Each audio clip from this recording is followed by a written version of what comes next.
GénérationSoccer.tv vous est présenté par Coca-Cola, partenaire de la Coupe du monde de la FIFA, et par les boutiques Passion Soccer. La qualité avant tout.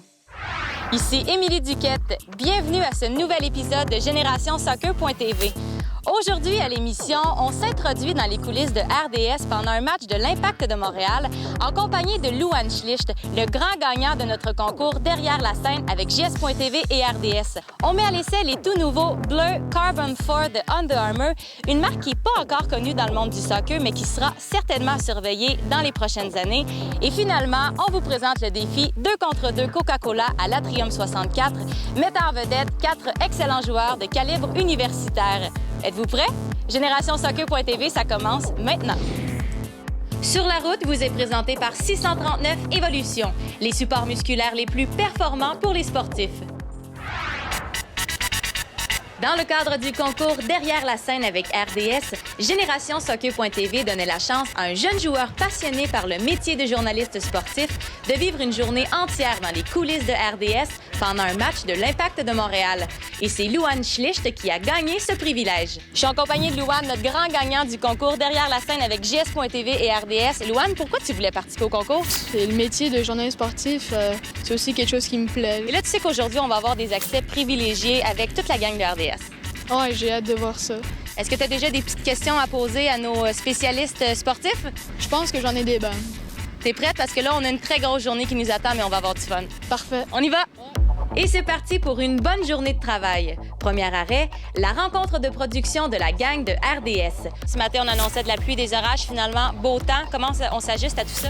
Au niveau de la production, de la captation d'images, le match qui se joue, s'il n'y a pas d'éclair ou de tonnerre, on continue comme d'habitude, puis c'est ça la télé. S'il y en a bien un qui se réjouit du beau temps, c'est Patrick Friolet qui est journaliste sur le terrain. Patrick, toi, t'es journaliste sportif, t'es reporter sur le terrain. Qu'est-ce que tu fais exactement avec RDS? Moi, c'est vraiment mon mandat d'être au niveau du terrain et de donner les commentaires des joueurs et des entraîneurs. Comment tu fais pour choisir la bonne question à la bonne personne? On apprend à prendre du bagage et éventuellement, on a des sujets en tête, on veut en parler. Et c'est pas nécessairement de tout s'écrire les questions, c'est quand on est avec l'équipe tout au long de la saison, on a vu l'évolution, on sait qu'est-ce qui s'est dit avant, donc on peut se nourrir un peu de ça. Ça devient plus facile quand on est le journaliste qui est attitré à l'Impact à chaque semaine. Ce serait donc quoi la plus belle qualité d'un journaliste sportif? Je pense que c'est d'avoir, premièrement, le plus de connaissances générales possible, sans nécessairement, c'est impossible d'être un expert à tous les égards, mais si on peut s'intéresser un peu à tout, bien, ça fait en sorte qu'on va en connaître un peu dans chaque aspect. La connaissance générale dans le sport, c'est quelque chose qui se développe avec le temps. Claudine Douville en est un bel exemple, elle qui cumule plus de 30 ans d'expérience. Claudine, c'est toi qui commentes les matchs de l'Impact de Montréal avec ton collègue Jean Gounel. D'un match à l'autre, c'est toujours une surprise. Comment on se prépare? La préparation, elle est en quelque part très routinière. La journée avant, on va commencer à regarder toutes les nouvelles qui concernent les deux clubs. Ensuite, le matin, moi, je reprends les notes de match qui sont sorties par la MLS. On fait le tour de tout ça. Et comment tu apprends les noms de tous les joueurs? Je les apprends pas par cœur, mais j'ai 2 listes. J'ai une liste numérique parce que ton cerveau, là, il va chercher rapidement un ordre de numéros. Alors, je mets ma liste numérique et de l'autre côté, je mets ma formation tactique. Alors, je sais comment sont formées les deux équipes, leur position sur le terrain. C'est quoi les plus gros défis dans ce travail-là? Tu peux pas laisser ton esprit s'éparpiller. Il faut vraiment que tu sois toujours très concentré sur le match. On rejoint Patrick Leduc dans les gradins. Patrick, tu es analyste sportif pour le Réseau des sports. C'est quoi la différence entre un analyste, un animateur, un commentateur? Bien, la grande différence, c'est que moi, je sais tout. Moi, je sais tout. Puis les autres savent pas. Non, moi, je sais tout. Là, en réalité, moi, je suis là pour décortiquer le jeu. J'essaie de me mettre à la place du téléspectateur. J'aime quand un analyste me fait découvrir quelque chose qui n'était pas évident. Alors, j'essaie de dire quelque chose qui pourrait être un petit plus, qui pourrait rendre ça un peu plus intéressant. Est-ce que ce serait l'expérience de Patrick comme joueur qui l'aide à trouver ce petit plus? Peut-être, oui, je peux me mettre à la place des joueurs dans certaines situations. Des fois, je devine leurs intentions. Souvent, un fait vécu peut permettre d'illustrer ça d'une autre façon. Puis je suis un passionné de soccer. Tu sais, quand il y a gros de foule autour de toi, comment tu arrives à rester concentré sur ce que tu dois faire? C'est comme durant un match. J'essaie de rester là, focus, comme on dit. Patrick tenait absolument à donner un précieux conseil à Louane qui veut devenir journaliste sportif. Écoute, je vais te dire quelque chose qui va peut-être étonner tes parents, mais tu dois regarder beaucoup de matchs. Tu dois regarder beaucoup de matchs, c'est la meilleure façon de s'y connaître. Et après ça, de découvrir des histoires sur les clubs. Plus tu vas avoir d'informations, plus tu vas développer tes opinions. Et puis après ça, c'est intéressant. Ce serait intéressant de t'avoir dans un débat. Une heure qui chante soccer, par exemple, avec moi. Je serais le premier à t'inviter.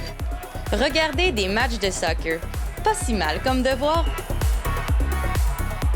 Louane, on est sur les derniers instants du match de l'Impact de Montréal. Comment t'as aimé ta journée dans les coulisses de RDS? C'était vraiment trippant. Qu'est-ce que t'as le plus aimé? Est-ce qu'il y a quelque chose qui t'a surpris du métier? Ça m'a pas vraiment surpris, mais j'ai compris que c'était difficile, qu'il fallait se préparer d'avance. Et t'es un gars passionné de soccer. Est-ce qu'on t'a donné la piqûre du métier de journaliste aujourd'hui? Vraiment, ça m'a vraiment plu. Alors là, je dois faire attention à mon poste parce que tu risques de me le prendre d'ici quelques années. Ouais, dans quelques années, ça sera moi. Louane, merci beaucoup d'avoir passé la journée avec nous. Ça a été vraiment super agréable. J'espère que tu t'es amusé autant que je l'ai fait. Merci.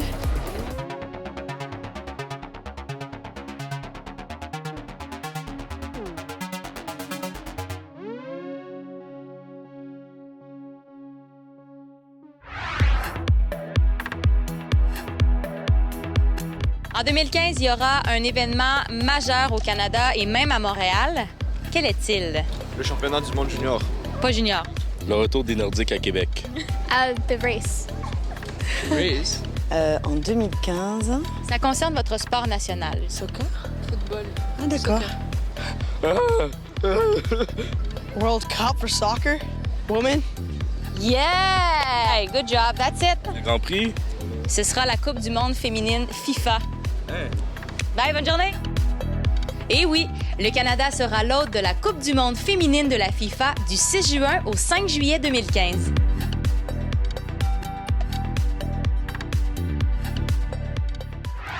Après la pause, on est de retour à Québec pour l'entraînement de la semaine.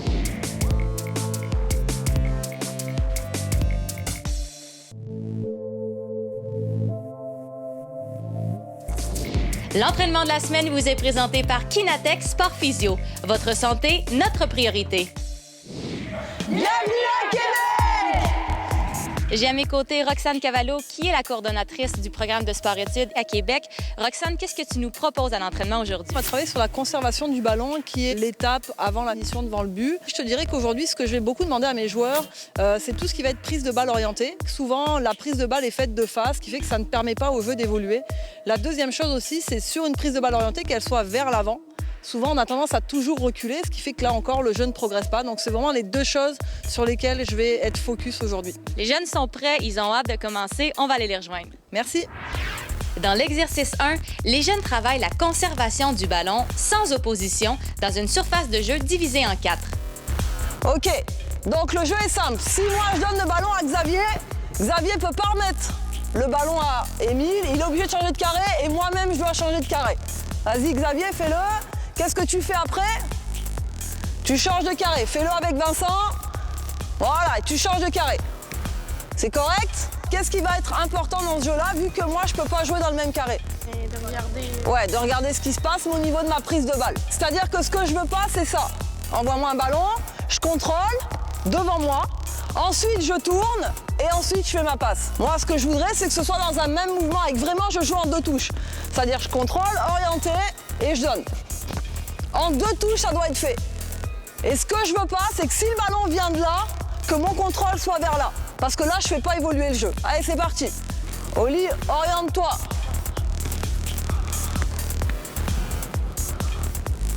Et changez de carré, regardez ce qui se passe autour de vous. Donc le moins de temps possible entre votre prise de balle et votre passe.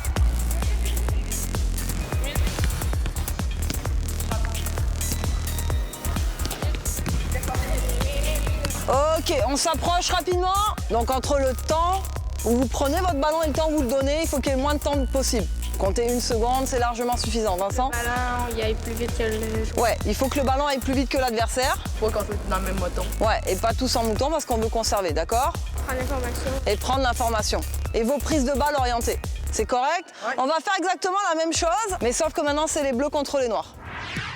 Les joueurs sont maintenant en situation d'opposition et ils ont le droit de faire une passe à un coéquipier dans le même carré. Pour l'instant, il n'y a pas de sens de jeu. Tout ce que je veux, c'est que vous conserviez le ballon. C'est parti. On va autoriser une passe dans chaque carré. Allez, c'est reparti. Et vos prises de balles, allez en dehors de la pression. Ballon noir. Allez, c'est reparti.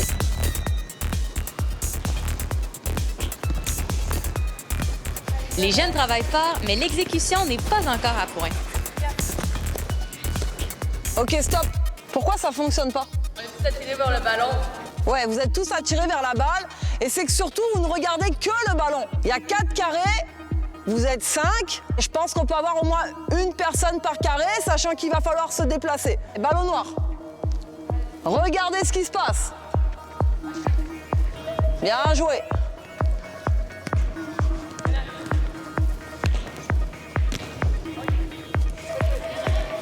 C'est ça, bien joué Félix.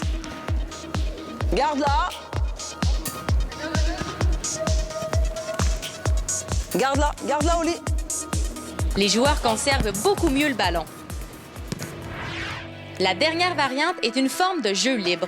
Pour marquer un point, il faut arrêter le ballon derrière la ligne de but. Ok, donc on va le faire avec sens de jeu. Donc toutes les prises de balles que vous allez devoir faire, la première chose que je vous demande, c'est d'essayer de faire votre prise de balle vers le but adverse. Si je ne peux pas faire ma prise de balle vers le but adverse, j'essaie de la faire latéralement et dans un dernier moment, si j'ai pas le choix, je la fais vers l'arrière. Mon but, c'est de progresser sur le terrain et d'aller marquer. Donc si toutes mes prises de balle sont faites vers l'arrière, je vais jamais réussir à avancer. C'est correct? Allez, on se met en jeu. Les jeunes semblent plus en contrôle du ballon maintenant qu'ils n'ont plus de contraintes liées à l'espace de jeu. Xavier, sois plus rapide entre ta prise de balle et ta passe. Ouais, c'est bien joué. Ok, stop, 2 secondes. Tu prends ton ballon. Sur ta prise de balle, t'es devant Vincent. D'accord, t'es devant Vincent, là. Triche pas, Vincent. T'es devant Vincent. Donc t'as de quoi jouer, t'as Akram, t'as Emile, et non, tu reviens vers l'arrière. Tu l'as fait ce contrôle qui t'a éliminé l'adversaire. Pourquoi tu recules? Akram, qu'est-ce que tu peux faire? Ou Félix, qu'est-ce que tu peux faire? Ouais, un appel. Ok, allez, ça repart avec Will, la même chose. Voilà, regarde. On a avancé, c'est sorti, balle au bleu. C'est exactement ça. Essayez d'aller là, vers l'avant au maximum. Essayez de jouer en 2 touches. C'est pas une obligation, mais essayez de jouer en 2 touches. C'est parti. On l'a dit au début, il faut que le ballon aille plus vite que l'adversaire.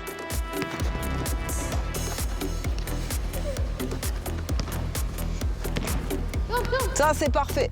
Bien, Nathan. Ça joue. Quand on utilise le maximum d'espace disponible sur le terrain, ça facilite notre prise d'information et ça nous aide à prendre de bonnes décisions. Quand on travaille la conservation de ballon, il faut être à la fois intense, mais aussi très concentré. Oui, je leur demande beaucoup qu'ils essayent de maximiser l'espace sur le terrain et de ne pas toujours être attirés par le ballon. Donc c'est à la fois un travail individuel quand j'ai la balle, mais aussi il y a le travail de tous ceux qui n'ont pas le ballon à côté, qui vont devoir se placer comme il faut pour que le jeu puisse progresser. Merci beaucoup. Merci. Merci Génération Soccer.tv. Attendez les gars, il y a des photos à faire. Au retour, on vous propose une recette de smoothie fraises, mangue et banane, la source idéale d'énergie avant un match de soccer.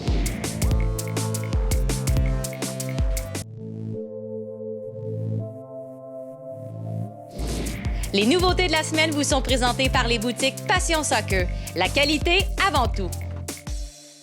Cette semaine, on teste pour vous le Under Armour Blur Carbon 4. Je suis accompagnée de Marie-Lou, notre vedette de la semaine, qui s'en vient essayer une nouvelle paire de crampons Under Armour dans le circuit GS.tv. Et là, pourquoi tu voulais absolument participer à l'émission? Bien, c'est sûr que la gang est vraiment le fun, fait que ça m'a vraiment incité à venir. Ou sinon, bien, ma passion, c'est le soccer. Fait que... J'ai entendu dire que tu étais une fille qui aimait pas mal jaser. Bon, t'es une fille, c'est normal, mais t'es aussi très compétitive, c'est vrai ça? Oh, c'est sûr, là, je suis comme toujours compétitive, fait que, ouais. Est-ce que t'es prête à commencer? Oui. On y va, ma chère. Parfait. La marque Under Armour est peu connue dans le monde du soccer. Pourtant, le Blur Carbon 4 est comparable à des modèles ultra populaires comme le Nike Mercurial ou le Adidas F50. Dans la première station, tu as fait beaucoup de changements de direction. Comment tu les as trouvés en termes de stabilité? Moi, je suis habituée de pratiquer avec des crampons comme en barrette. Dans le fond, les triangles ou les barres, mais eux sont ronds, fait qu'on reste vraiment dans le sol. Puis moi, j'aime ça. permet de rester stable pour mes chevilles et tout. Fait que c'est parfait, j'ai vraiment aimé ça. Moi, je suis plus Adidas, Nike, les classiques. Fait que cette marque-là, c'est nouveau puis j'aime ça, oui. Quand tu es arrivé dans le contrôle du ballon, donc ballon au pied, le toucher, à quoi ça ressemble? Bien, les souliers au bout sont tellement minces que je sens vraiment le ballon puis je trouve que c'est parfait. C'est ça que je recherche dans un soulier, dans le fond. Là. Fait que, ouais, pas mal aimé ça. Mais moi, j'aime mieux ça comme ça. J'aime mieux avoir un contrôle de ballon, dans le fond, vraiment toucher le ballon, le sentir que le contraire. Fait que j'aimais ça. Le Under Armour Blur Carbon 4 est fait d'un matériel synthétique de très grande qualité qui rappelle même le cuir véritable. Il offre une très bonne sensation de toucher de ballon et convient autant pour les surfaces naturelles que synthétiques.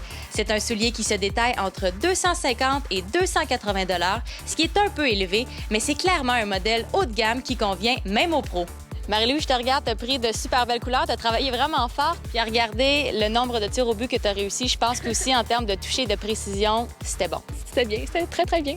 Et parlons de ton expérience à JS.TV, comment tu as aimé ça? C'était vraiment le fun, c'était aussi le fun que je pensais, même plus. Merci beaucoup d'avoir participé, Marie-Lou, puis bonne saison de soccer. Merci beaucoup. Et voici l'évaluation de nos experts de chez Passion Soccer pour un total de 18 sur 25.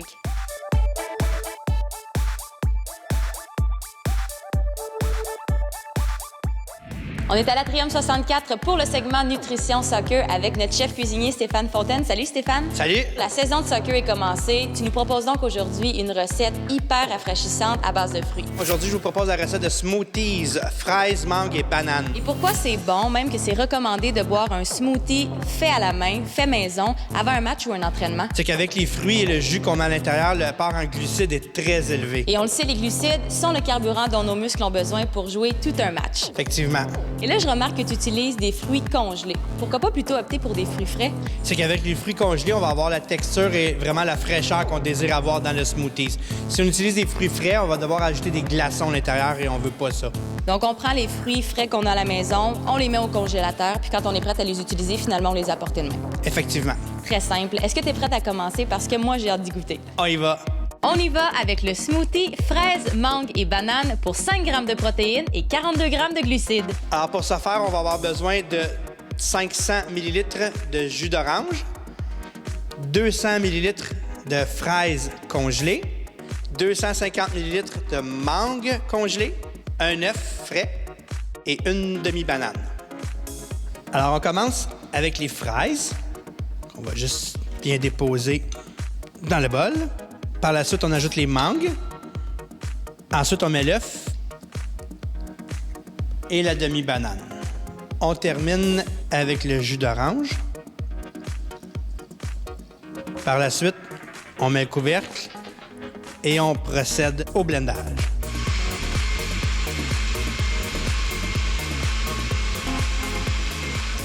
Pour compléter, on verse le tout dans les verres.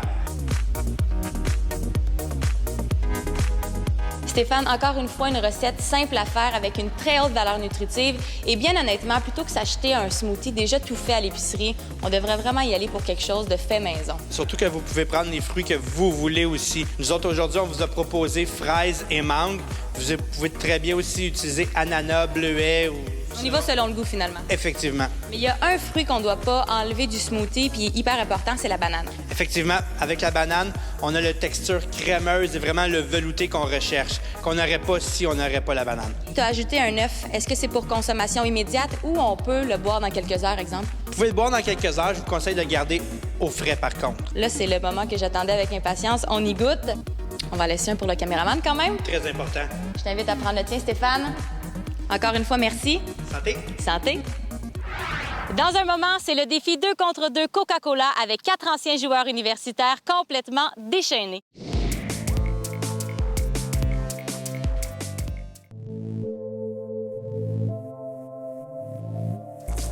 Le défi 2 contre 2 t'est présenté par la Brigade du Bonheur Coca-Cola. Salut la gang, on est à Atrium 64 pour le défi 2 contre 2 Coca-Cola et on est en compagnie des Étoiles de l'Est de Laval et des Verts de Sherbrooke. Ça va bien les gars? Très en forme, on est prêt pour un gros match aujourd'hui. C'est sûr que pour nous, ça va être un match un peu plus facile qu'on a l'habitude, là, mais ça devrait bien aller. Oh, il y a une petite rivalité. On a été coéquipiers pendant 3 ans à l'Université de Sherbrooke pour le Vert et Or.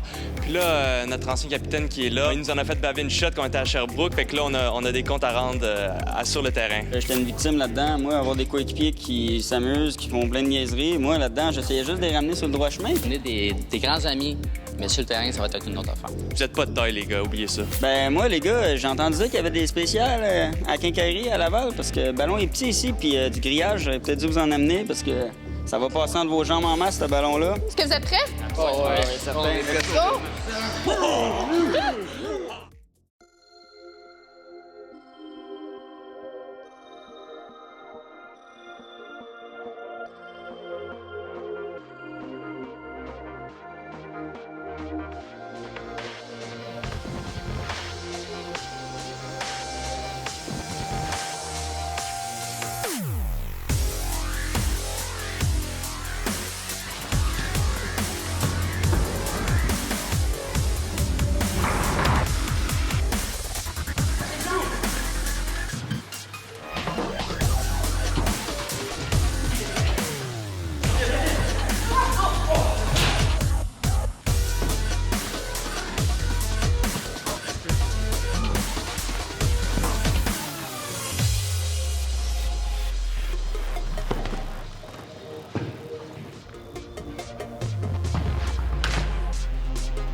Belle victoire des Étoiles de l'Est. Comment vous avez trouvé votre expérience? C'était très amusant. Faut dire qu'ils ont eu un but controversé qui les a permis de gagner la partie, mais on a eu beaucoup de plaisir. C'est juste une partie remise, je pense. On s'est bien amusé, belle intensité, bonne mise en échec.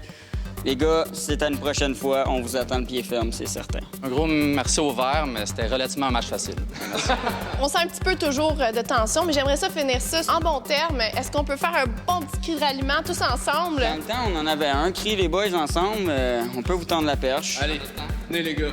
Tous ensemble, hey! Hey! Tous ensemble, hey!